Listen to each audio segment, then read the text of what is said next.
It's time now to check your money with America's Money Maven, Vicki Brackens. Vicki Brackens is the president of Brackens Financial Solutions Network, LLC, and a registered representative of LPL Financial, member SIPC. Vicki, good morning. George, good morning. How are you? I'm good to see you as always. You listen, okay? I was thinking that what was it about a week ago? We started celebrating spring for the second time. Yes, we did. The third time is going to be the charm. Yes, it is. Okay, all right. But I'm doing pretty well, George. We've had a lot of things that have happened this week, so I'm going to go right into those things because I'm sure right now there may be a few people out there who are getting a little bit concerned about gas lines. Now, Yes. you and I are, especially Vicky, old enough to remember the oil and gas embargo. In fact, that is the reason I actually moved to upstate New York, because I was living in Houston at the time that took place and was sitting in 2-hour gas lines. And for some Yeah. reason, up on the East Coast, the oil and gas embargo really wasn't as big a deal. But we're right now getting a little bit concerned, primarily because of the difference. Okay, back in the day, if there was an oil disruption in a pipeline, it was because something broke or somebody blew something up. Now, because of the connectivity that we all have around the world, as far as how our systems are interconnected, when there is a disruption or a hack in this case within one system, it just kind of bleeds through all the other systems. So Can you prices stop of though? gas. I Yeah. think I want you to stop, because just to remind people what exactly happened, because I think people are, I want to put some context on this. So Sure. this Okay. idea about gas prices are going up, and I can tell you that I was out this morning, Vicki, and the lines have started, but I was lucky because I got there early. So what exactly happened? Or maybe we should just say there was some sort of computer hack that Okay. So caused. let's go back. Okay. Yeah. There was a computer hack in the Continental pipeline.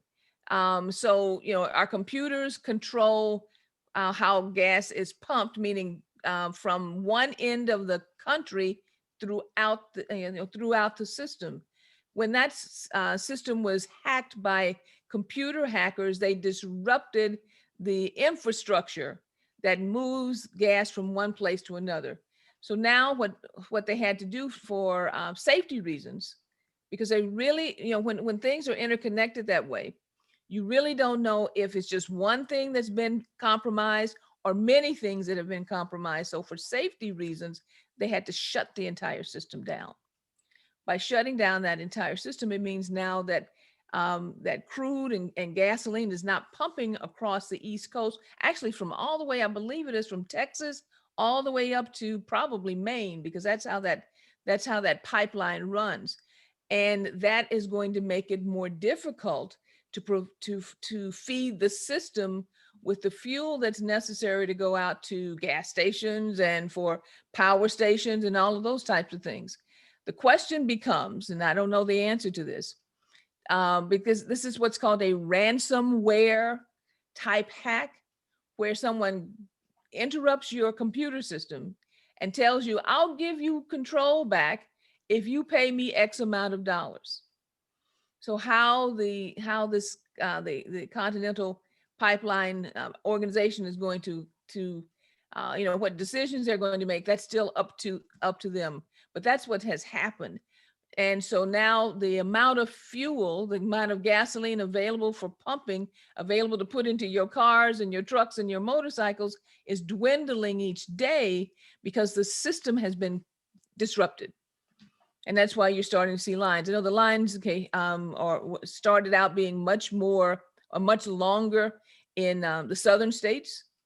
We still had a good amount of fuel on the East Coast, but that is also starting to be impacted. And you've seen it in the price at the pump.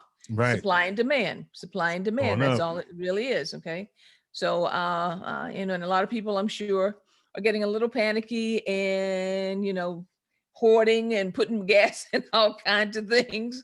And it's really fun. It's not funny. I'm sorry. That's not the right way of saying it, but it's because we are right at the cusp of restarting the economy and everybody getting back on the road. If this has happened 3 months ago, who cared?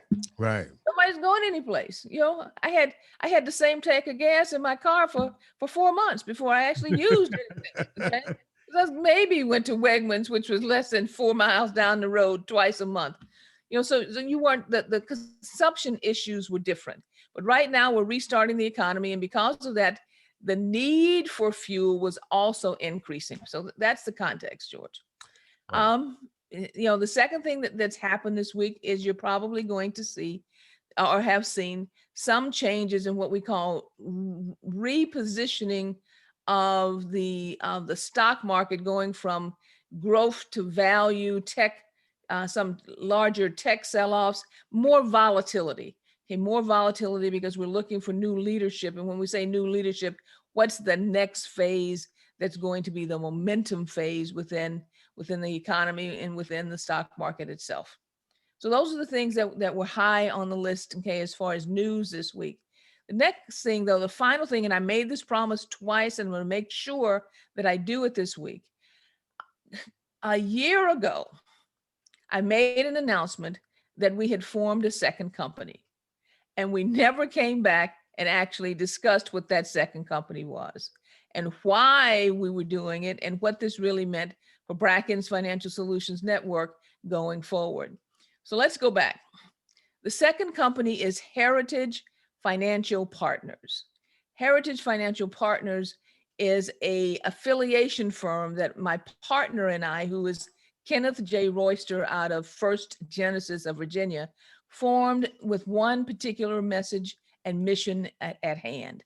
We've both been in the financial services industry now for 30 plus years. In fact, when we wrote the brochure and we put in there 60 plus years of experience, we went like, y'all are old. But anyway, we've been in this business for a very, very long time. It's been a very good career for us, and we believe that we've helped lots of people.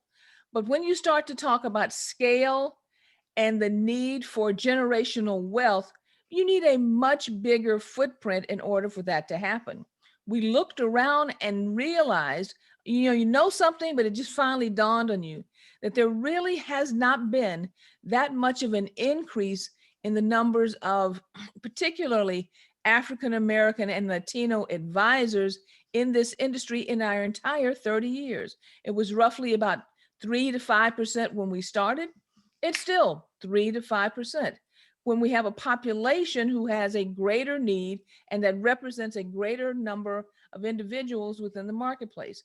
We're not exclusionary by design, but we do know that in order for there to be progress within particular communities, there are cultural norms and cultural considerations that are important to incorporate into the types of financial education, the types of conversations, and the comfortability of those communities. So we said, you know what we need to do?